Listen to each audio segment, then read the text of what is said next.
I got so much motherfucking design on right now. Bring it down, bring it down, bring it down. I got 3 old guys, I'm bitches on my line, you know. Jadi di sini kita akan membahas tentang sistem reproduksi pada wanita. Pertama-tama, apa sih sistem reproduksi pada wanita itu? Yaitu sistem biologis yang terdiri dari organ, jaringan yang digunakan untuk berkembang biak pada wanita. Di sistem reproduksi ini dibagi menjadi beberapa bagian. Yang pertama akan kita bahas yaitu genitalia. Di genitalia ini dibagi menjadi 2, yaitu genitalia eksterna dan genitalia interna. Yang pertama akan kita bahas di sini adalah genitalia eksterna. Apa sih genitalia eksterna itu? Genitalia eksterna itu alat kelamin yang tampak dari luar. Terdiri dari apa saja sih genitalia eksterna ini? Genitalia eksterna ini terdiri dari yang pertama mons pubis, kedua klitoris, selanjutnya ada uretra, lalu vagina, lalu ada anus, lalu ada labia mayor, lalu ada labia minor, lalu ada selaput darah atau himen. Di genitalia eksternal ini terdapat 2 kelenjar, yaitu kelenjar Bartholin dan kelenjar Skene. Di mana sih letaknya? Kelenjar Bartholin itu terletak di sisi-sisi vagina. Fungsinya, apa sih fungsinya? Fungsinya untuk melumasi vagina. Nah, sedangkan kelenjar Skene itu terletak di sisi-sisi uretra. Fungsinya juga sama, yaitu menghasilkan selaput lendir. Selanjutnya kita akan membahas tentang genitalia interna. Apa sih genitalia interna itu? Yaitu alat kelamin yang tidak tampak dari luar atau berada di dalam. Terdiri dari apa saja sih genitalia interna ini? Yang pertama terdiri dari uterus. Uterus yaitu tempat disimpannya sel telur yang sudah dibuahi hingga menjadi janin. Selanjutnya ada ovarium. Ovarium ini tempat terbentuknya hormon seksual pada wanita seperti hormon estrogen dan hormon progesteron. Selanjutnya ada tuba Fallopi. Di tuba Fallopi ini fungsinya sebagai jalur sel telur yang dari ovarium menuju ke uterus saat terjadinya ovulasi. Selanjutnya serviks. Serviks yaitu tempat terbentuknya selaput lendir. Pelvis dibagi menjadi 2 bagian, yaitu pelvis mayor dan pelvis minor. Pelvis mayor disebut juga dengan pal pelvis, letaknya itu di atas linea terminalis. Lalu fungsi dari pal pelvis ini untuk menyokong abdomen.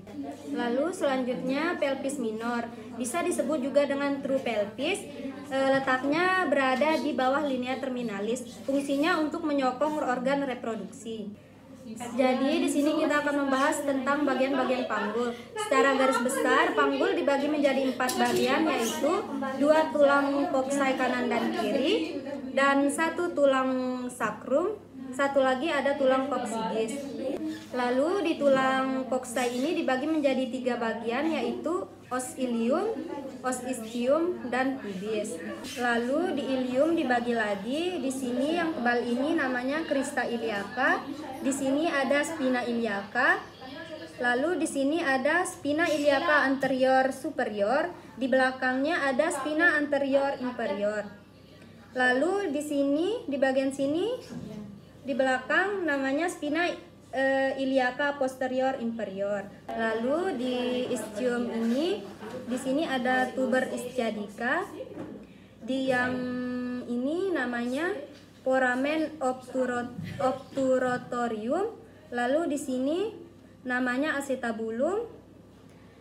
Lalu yang menonjol ini namanya spina ischiadica. Lalu di bagian pubis, di sini ada ramus superior osis pubis. Lalu di sini ada ramus inferior osis pubis. Lalu di sini yang membentuk segitiga ini namanya arcus pubis.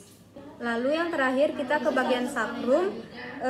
Di sini yang menonjol ini namanya promotorium sacrum. Lalu di sini yang lubang-lubang ini namanya foramina sacralia anterior. Lalu di sini namanya coccyges. Tulang coccyges ini terdiri dari 3 sampai 5 ruas tulang. Selanjutnya kita ke artikulasio. Di sini ada artikulasio sacroiliaca yang menghubungkan antara tulang ilium dan tulang sacrum. Di sini ada artikulasio coccyges yang menghubungkan antara tulang sacrum dan tulang coccyges. Di sini ada artikulasio symphysis pubis. Selanjutnya di sini kita akan membahas tentang ligamen. Yang pertama ada ligamentum sacroiliaca. Posisinya itu di permukaan belakang sakrum ke tulang ilium. Selanjutnya ligamentum sacrospinosum.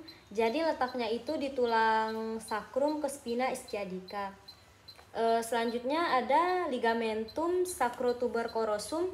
Letaknya di tulang sakrum ke tulang osis ostiadica.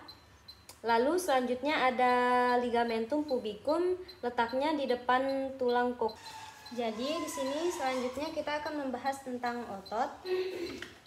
Jadi di otot bagian luar itu atau dasar panggul bagian luar itu ada yang pertama itu namanya musculus spinator ani externum. Lalu ada namanya musculus bulbocarpenosus. Otot ini yang melingkari vagina. Lalu ada musculus prinea transversus superficialis, otot yang melingkari vagina bagian tengah dan anus. Yang pertama itu ada musculus iliococcygeus, lalu ada musculus ischiococcygeuus, lalu ada musculus prinea transversus profundus, lalu yang terakhir ada musculus coccygeus. Jadi selanjutnya kita akan membahas tentang bentuk-bentuk panggul. Bentuk-bentuk panggul ini dibagi menjadi 4. Yang pertama yaitu bentuk panggul ginekoid, yang kedua android, ketiga antropoid, keempat platypeloid. Pertama kita akan membahas tentang panggul ginekoid. Hampir seperti lingkaran. Panggul seperti inilah yang banyak ditemukan dan 41% wanita memiliki panggul seperti ini. Di panggul ginekoid ini, spina ischiadicanya tumpul dan tidak menonjol, serta artus pubisnya membulat. Jadi yang kedua kita akan membahas tentang panggul android. Bentuknya hampir sama dengan hati. 33% pria memiliki panggul seperti ini. Kalau pada wanita, bentuk panggul seperti ini akan memperlambat jalan persalinan. Selanjutnya kita akan membahas tentang panggul antropoid. Bentuknya hampir sama dengan segitiga. Lalu diameter transversalnya berada di posterior, di dekat sakrum, dan spina ischiadicanya tidak menonjol. Bentuk panggul seperti ini lebih banyak ditemukan pada laki-laki. Jika di wanita, bentuk panggul seperti ini biasanya ditemukan di wanita yang perawakannya tinggi dan memiliki tungkai yang panjang. Dan yang terakhir kita akan membahas tentang panggul platypeloid. Bentuknya opal, lalu diameter transversalnya lebih besar daripada antera posteriornya. Lalu sakrumnya cenderung datar. Bentuk panggul seperti ini jarang ditemukan pada wanita maupun pria. Nah, selanjutnya di sini kita akan membahas tentang pemeriksaan panggul luar. Pertama-tama apa sih tujuan dari pemeriksaan panggul luar ini? Jadi tujuannya itu untuk menilai keadaan dan bentuk panggul, apakah ada kelainan atau keadaan yang dapat memperhambat jalannya persalinan. Jadi pemeriksaan panggul itu ada 4 tahap. Yang pertama yaitu distansia spinarum, kedua distansia cristarum, ketiga conjugata externa, keempat pemeriksaan lingkar pinggang. Yang pertama kita akan membahas distansia spinarum.